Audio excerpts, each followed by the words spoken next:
Welcome to MCQ lab. आज हम science के 10 क्वेश्चन करेंगे और ये हमारा डे 2 है। तो ये एक तरह से रिवीजन क्वेश्चन रहेंगे। पहला question, which of the following is not a vector quantity. निम्नलिखित में कौन सी राशि सदिश नहीं है? पहला, डिस्प्लेसमेंट, वेलोसिटी, फोर्स या वॉल्यूम। तो इसमें क्या हो जाएगा? वेक्टर नहीं है, वॉल्यूम। आयत जो है वो स्केलर क्वांटिटी है और ये जो हमारा डिस्प्लेसमेंट, वेलोसिटी, फोर्स, बल, वेग, विस्थापन, ये जो हमारा है वेक्टर क्वांटिटी है। तो इसका करेक्ट आंसर हो जाएगा वॉल्यूम। वॉल्यूम ही इसमें ये वो है जो कि वेक्टर नहीं है, स्केलर है। यहाँ पर लिखा हुआ है, पहले तो दोनों का अंतर देख लेते हैं कि स्केलर और वेक्टर होता क्या है। स्केलर क्वांटिटी वो क्वांटिटी होती है ना जिसमें सिर्फ मैग्नीट्यूड रहता है और जिसमें मैग्नीट्यूड के साथ डायरेक्शन दोनों रहता है, मैग्नीट्यूड प्लस डायरेक्शन, हम लोग उसको बोलते हैं वेक्टर क्वांटिटी।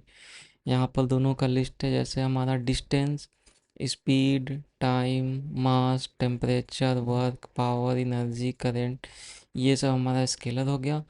और जिसके साथ डायरेक्शन आ जाता है, जैसे कि आपका डिस्टेंस के साथ डायरेक्शन आ गया, ये हो गया डिस्प्लेसमेंट, वेक्टर क्वांटिटी। स्पीड में डायरेक्शन आ गया, ये हो गया velocity, vector quantity. Acceleration, vector quantity.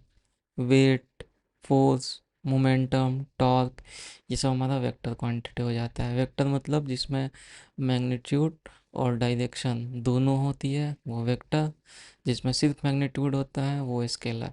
एक बार आप इसको पढ़ लेना, यहाँ पे इंग्लिश में भी लिखा हुआ, हिंदी में, और ये दोनों का एग्जाम्पल है।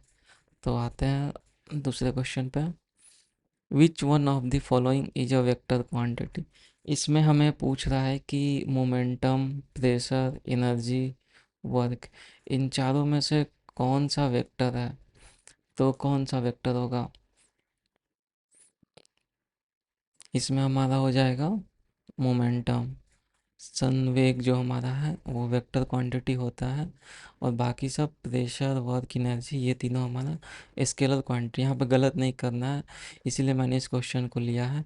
मोमेंटम ही यहाँ पे जो हमारा है वो वेक्टर है, बाकी प्रेशर, वर्क, एनर्जी हमारा स्केलर क्वांटिटी है। यहाँ पर देखो फॉर्मूला, मोमेंटम संवेग का क्या फॉर्मूला होता है?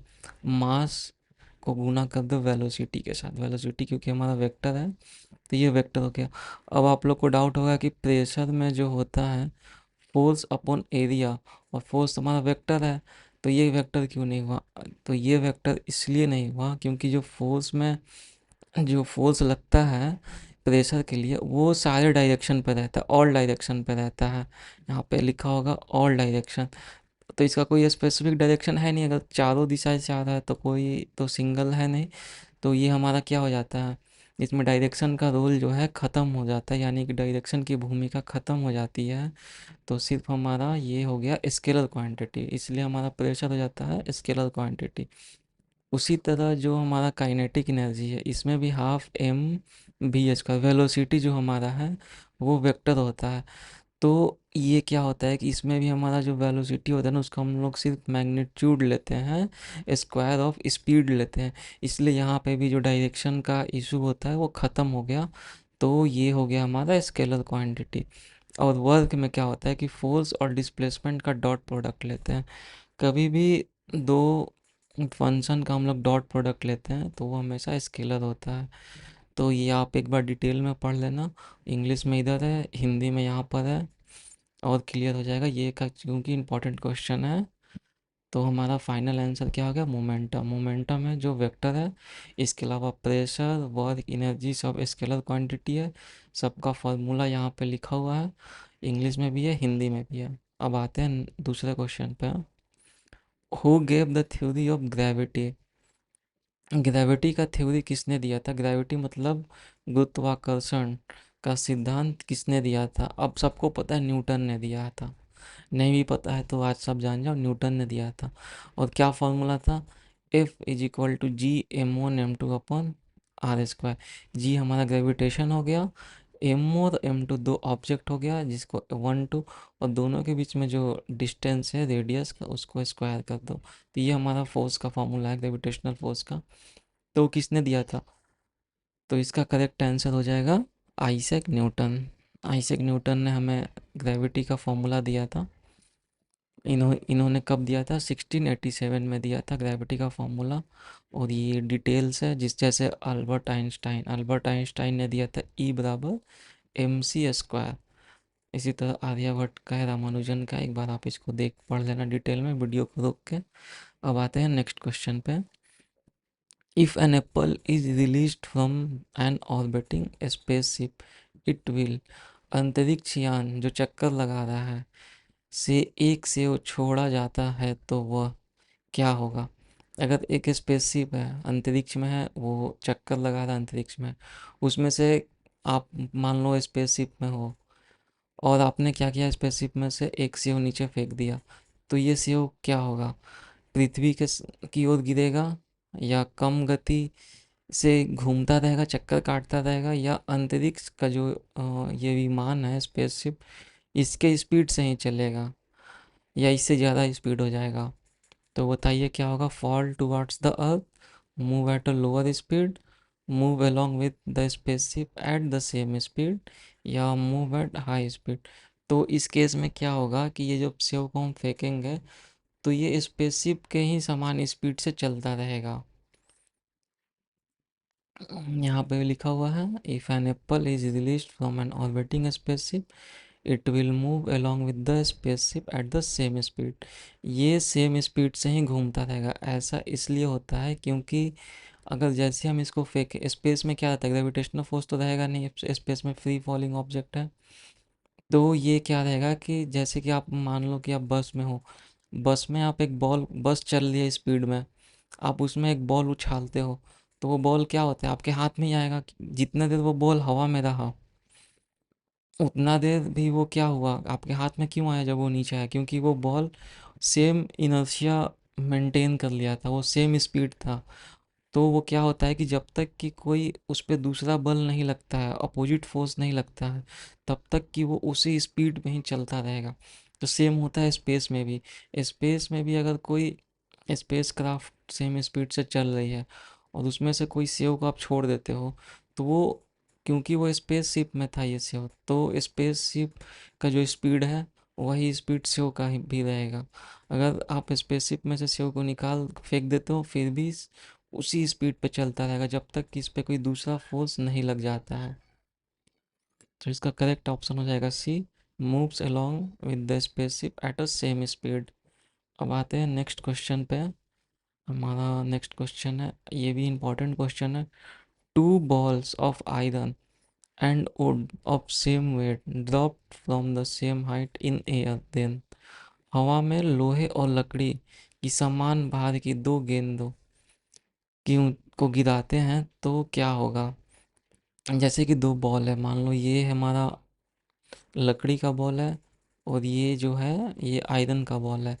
क्योंकि वेट सेम रहेगा तो सेम वेट, वजन अगर बराबर है तो जो लोहे का बॉल है वो छोटा रहेगा और जो लकड़ी का बॉल है वो बड़ा रहेगा। ठीक है, सेम वजन के लिए। अब इसको हम लोग क्या करते हैं कि हाइट से नीचे गिराते हैं। यहाँ पे लिखा हुआ, इसमें ध्यान देने वाली बात क्या है कि हवा की मौजूदगी में, क्योंकि इसका जो हवा की मौजूदगी में हम इसको ऊपर से गिरा रहे हैं, क्योंकि ये बॉल बड़ा है तो ये ज़्यादा हवा से टकराएगा। तो हवा भी क्या करेगा, इसको थोड़ा रोकेगा।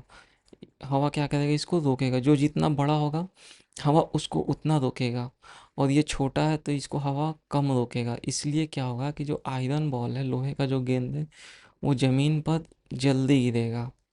लेकिन अगर हवा यहाँ पे नहीं रहता, अगर हम लोग वैक्यूम में करते जहाँ हवा नहीं है तब छोड़ते तो दोनों बॉल साथ में गिरता। लेकिन जब हवा के प्रेजेंस में हवा है उस समय छोड़ते हैं तो क्या होता है कि जो भी बड़ा चीज़ रहेगा वो लेट से गिरेगा और जो छोटा चीज़ रहेगा वो जल्दी गिर जाएगा। तो इसलिए यहाँ पर जो हमारा क्वेश्चन होगा कि कौन सा ऑप्शन होगा, one one fall first other falls later. तो बी ऑप्शन जो हो जाएगा सही हो जाएगी। एक पहले गिरेगा, दूसरा बाद में गिरेगा। यहाँ जैसे सी हो गया, लकड़ी की गेंद बाद में गिरेगी, सी ऑप्शन करेक्ट हो जाएगा।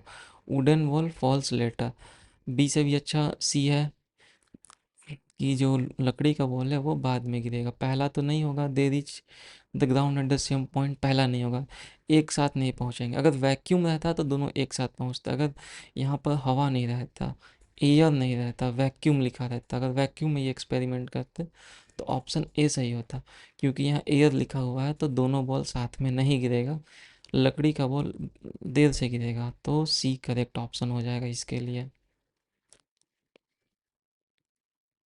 यहाँ पे डिटेल्स भी लिखा हुआ है जो मैंने अभी बताया कि if there is no resistance from the air both the balls will hit the ground at the same time. अगर हवा की अनुपस्थिति होता तो दोनों एक साथ ही गिरता, जो मैं भी बता रहा था। और अगर हवा रहेगा तो जो बड़ा वाला है ना वो लेट से गिरेगा, क्योंकि हवा उसको रोकेगा, छोटा वाला पहले गिर जाएगा। नेक्स्ट क्वेश्चन पे, the weight of human body is. अब देखो कि अगर हम अपना वेट जो है ह्यूमन बॉडी का, वो कहाँ पर ज़्यादा होगा। पोल पे ज़्यादा रहेगा, या इक्वेटर पे ज़्यादा रहेगा, या हर जगह बराबर ही वेट रहेगा, या माउंटेन्स पे ज़्यादा रहेगा प्लेन के मुकाबले। तो कहाँ पे ज़्यादा, तो जो ह्यूमन वेट होता है इसका फॉर्मूला होता है ग्रेविटेशन से। ग्रेविट अब जैसे ये हमारा मान लो ये अर्थ है, अर्थ के जो पोल्स होते हैं हल्के दबे हुए होते हैं, ये दबे हुए रहते हैं। तो जो रेडियस है यहाँ पे क्या हो जाएगा, रेडियस अगर ये दबा हुआ है पोल, यहाँ पे बराबर ऐसे दबा हुआ है, तो यहाँ का जो रेडियस हो जाएगा कम हो जाएगा। जैसे ही मैं फॉर्मूला पिलाता हूँ, ये फॉर्मूला है G equal to G M upon R square, ये फॉर्मूला है। तो ये रेडियस जैसे ही कम होगा, रेडियस कम होगा, तो कोई भी चीज़ नीचे कम करेंगे तो ये ग्रेविटी क्या हो जाएगा, ग्रेविटी ज़्यादा हो जाएगा। रेडियस कम होगा तो ग्रेविटी ज़्यादा होगा, और जी ज़्यादा होगा मतलब कि वहाँ पे वेट ज़्यादा हो जाएगा। तो यहाँ पर आप देख लो, अगर पोल पे आप वेट करते हो तो आपका वेट हमेशा ज़्यादा होगा, और आपको अगर मिनिमम वेट लेना है तो आपका वेट इक्वेटर पे जो है वो कम होगा, क्योंकि यहाँ पे रेडियस ज़्यादा होगा। तो आप इससे निकाल सकते हो। तो, तो इसका जो करेक्ट आंसर हो जाएगा, the weight of human body is maximum at pole, ध्रुव पर अधिकतम वजन होगा मानव शरीर का। और सबसे कम कहाँ पे होगा, इक्वेटर पे, क्योंकि ये इक्वेटर पे आर, आर ज़्यादा हो गया तो जी कम हो जाएगा, जी कम हो जाएगा तो वेट कम हो जाएगा। अगर आर कम होगा तो आर कम होगा तो जी ज़्यादा होगा, और जी अगर बढ़ेगा तो वेट भी बढ़ेगा। अब next question, the time period of a pendulum, pendulum का टाइम पीरियड किस पे डिपेंड करेगा, depends on mass, depends on length, depends on time, या डिपेंड्स ऑन टेम्परेचर। किस पे निर्भर करता है, मास पे, लेंथ पे, टाइम पे, या टेम्परेचर पे, लंबाई, समय, तापमान, द्रव्यमान, किस पे। तो जो पेंडुलम है ये डिपेंड करता है सिर्फ लेंथ पे, सिर्फ ये लेंथ पे डिपेंड करेगा इसका टाइम पीरियड। ये कितना लंबा, ये जो स्ट्रिंग है ना ये लेंथ, इस पे डिपेंड करता है। ये इसका वजन कितना है इस पे डिपेंड नहीं करेगा, टाइम क्या है, टेम्परेचर क्या है, उस पर वो डिपेंड नहीं करेगा। जो पेंडुलम का हमारा फॉर्मूला होता है टाइम पीरियड का, टी बराबर 2 pi under root L g, T बराबर 2 pi under root L g. तो यहाँ पे two constant, R constant, g भी कांस्टेंट, तो सिर्फ किस पे डिपेंड कर रहा है, लेंथ पे डिपेंड कर रहा है। ये भी इंपॉर्टेंट क्वेश्चन है। तो इसका करेक्ट आंसर क्या हो जाएगा, डिपेंड्स ऑन इट्स लेंथ। अब आते हैं दूसरे क्वेश्चन पे, अर्थ इसके वेलोसिटी इज, पृथ्वी का पलायन वेग है इतना। आप अर्थ पे ऐसा किस वेलोसिटी से आप चलोगे कि आप अर्थ को छोड़ दोगे, आप अर्थ की के जो आपका एटमॉस्फेयर उससे बाहर निकल जाओगे, यूनिवर्स में पहुंच जाओगे। तो ये जो स्पीड होती है 11.2 किलोमीटर पर सेकेंड। अगर आप 11.2 किलोमीटर पर सेकेंड की स्पीड से चलते हो तो आप क्या हो जाओगे, आप धरती से बाहर निकल जाओगे। तो करेक्ट ऑप्शन हो जाएगा डी। आपकी जो वेलोसिटी होनी चाहिए 11.2 होनी चाहिए। अब आते हैं दूसरे क्वेश्चन पे। तो इस सीरीज में इतना है डे 2 में, बाकी हम डे 3 में करेंगे। Thank you.